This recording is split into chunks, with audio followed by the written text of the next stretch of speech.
என் அன்பு மாணவர்களுக்கு வணக்கம். இது உங்கள் சரவணகுமார் சார். இன்னைக்கு கிளாஸில் நம்ம என்ன பார்க்க போகிறோம்னா, இன்ஜினியரிங் கெமிஸ்ட்ரி 1 இருக்கக்கூடிய இம்பார்ட்டன்ட் பார்ட்ஸி கொஸ்டின்ஸ் வந்து நம்ம பார்க்க போகிறோம்.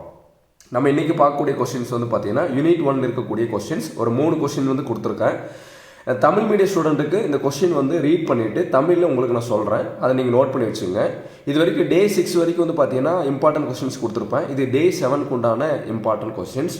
இப்போ ஃபர்ஸ்ட் கொஸ்டின் என்னன்னா, explain Lewis concept of acids and bases, mention its advantages over the other கான்செப்ட்ஸ்னு கொடுத்துருக்காங்க. அதாவது இதுக்கு வந்து என்னென்னா சூட்டபிள் எக்ஸாம்பிள் கொடுத்து கூட கேட்கலாம். அதாவது explain Lewis concept of acids and bases with a suitable example, அந்த மாதிரி கூட கேட்கலாம். தமிழில் இதனுடைய கேள்வி எப்படி கேட்கலாம்னா, லூயிஸ் அமில மற்றும் கார கொள்கையை உதாரணத்துடன் விளக்குக மற்றும் அவற்றின் சிறப்பு இயல்புகள் யாவைன்னு சொல்லி கேட்பாங்க. இது ஃபர்ஸ்ட் கொஸ்டின், நோட் பண்ணிக்கோங்க. Second question, explain the properties of S P D and F block elements.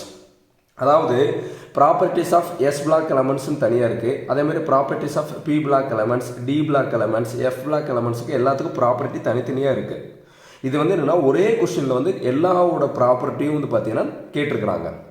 Tamil இந்த கொஸ்டின் எப்படி கேட்பாங்கன்னா, எஸ் பி டி மற்றும் எஃப் தொகுதி தனிமங்களின் பண்புகள் யாவைன்னு சொல்லி கேட்பாங்க. பண்புகளை பற்றி விளக்குன்னு சொல்லி கேட்பாங்க. இது வந்து செகண்ட் கொஸ்டின். தனித்தனியாக இருக்கக்கூடிய ப்ராப்பர்ட்டியாக ஒட்டுக்காக கேட்டுருக்காங்க.